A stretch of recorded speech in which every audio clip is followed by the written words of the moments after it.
Hello, Tigers, and welcome back to the Washita News Show. I'm Lexi Lunsford. And I'm Amy Thompson. We hope everyone is having a great week. Campus has been very busy recently. There have been many events, concerts, and much more, all with perfect fall weather. That's right, Amy. The events on campus have been a lot of fun recently, but what really is making it great is the fall weather. Students are spending a lot of time outside studying, playing games with their friends, and even sharing meals together with the good temperatures and the beauty of the changing leaves. And with so many students out and about on campus recently, we want to make sure that this fall season will last just a little longer. Weather reporter Ella Washington has an update for us on what we can expect to see in the forecast. Ella? Hi Tigers, we hope that this week has been going well for all of you. Looking at the forecast for today, we'll be seeing some warmer temperatures compared to last week. The high will be 79 with a low of 47. We'll also be seeing the sun make more of an appearance today than usual as of recently. For the rest of this week, these warmer temperatures will be consistent all throughout the week. Tomorrow we'll be seeing a few clouds here and there with a high of 74 and a low of 57. The mornings will still be cooler with warmer temperatures in the afternoons, so layering will be optimal this week. On Friday, we have a 55% chance of rain in the morning with the rest of the day running clear. Both Friday and Saturday will stick to the upper 70s range for the highs and around 50 for the lows that we've been seeing all week. Sunday will be a little cooler than the other days this week with a high of 63 and a low of 30. The weather should be mostly sunny all day though, so it might feel a little warmer than it actually is. That's all we have this week. Fall weather is fully upon us, so we should enjoy it while we can. Predictions are provided by AccuWeather. I'm Ella Washington, now back to the desk. Thank you, Ella. It's good to see that the fall weather may stick around just a little longer. It is evident here that the fall weather has brought many students a lot of joy. But there's something else that has brought students joy, both here and at Henderson. The potential of ESPN's College Game Day attending the Battle of the Ravine game next week has been all the talk. Not only on our campus, but all across the state. After College Game Day host Reese Davis mentioned the Battle of the Ravine game in a recent interview, students, faculty, and administration has been hard at work campaigning for College Game Day to actually attend the big rivalry matchup on Tuesday. On Tuesday, students and faculty of both universities met right in the middle of the highway between the two schools for a photo shoot and video opportunity. University members wore their school colors and brought all of their school spirit to show College Game Day that this is the place to be. As many students on campus are waiting and anticipating the big response from College Game Day, there are still a lot of events going on for students to enjoy. On Monday, the Gospel Choir had their concert for the semester. Students gathered together to worship and enjoy a great night of live music from their talented peers who are involved in the choir. Another way students have gathered together for worship this week was at the International Night of Worship.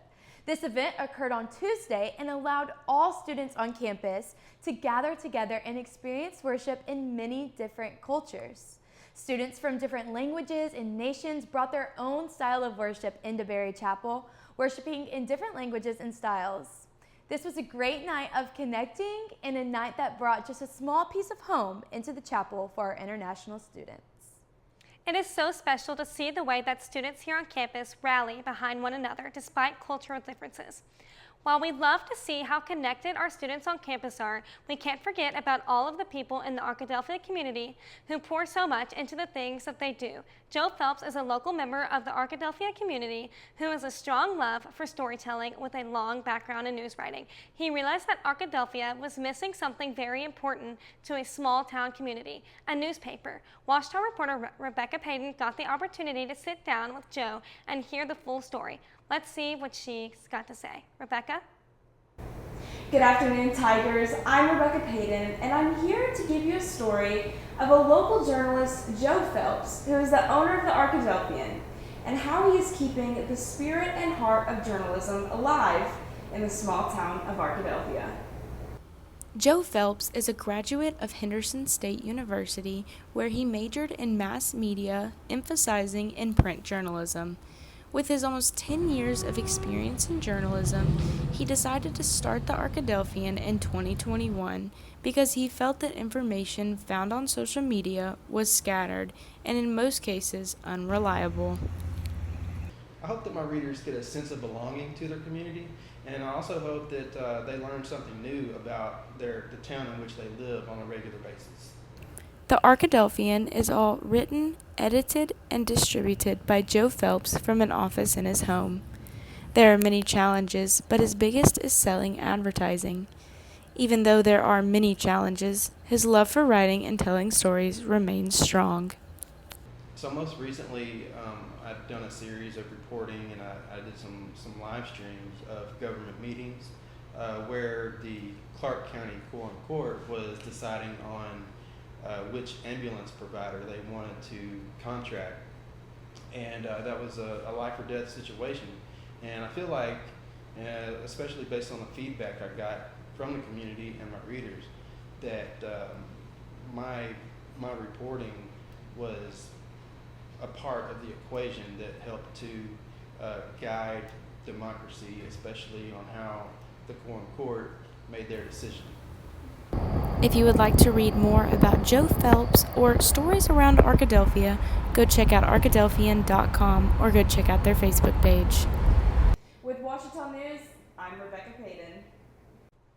Thank you, Rebecca. It is so encouraging to see the members of our local community making such a big impact on those around them. Another person who has made a large impact on the community is our Miss OBU, Ava Weeks. Ava was crowned Miss OBU in February, and on this past Tuesday night, she held the Miss OBU interest meeting in the Hampton Boardroom. Students filled the room to learn more about the contest and see all that it takes to become the next Miss OBU. We have so many wonderful girls here on campus that would represent this school so well. With the competition still a few months away, the girls still have a lot to think about with twerp season in full swing.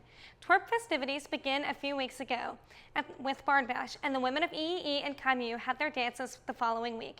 This week, the women of Chi Delta have their Neon Night on Thursday.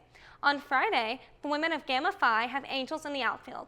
The twerp week will conclude on Saturday with the women of Tri-Chi having their 80s night.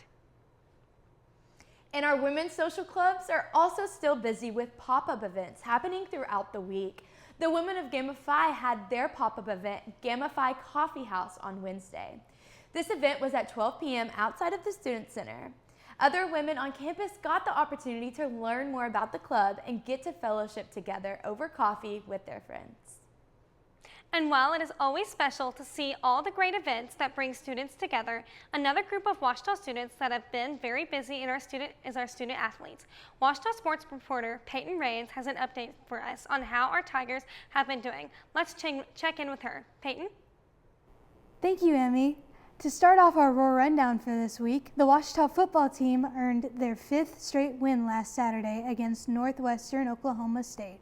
This win as well cemented the program's 17th consecutive winning season, which is the longest active streak among all college football programs in the state of Arkansas.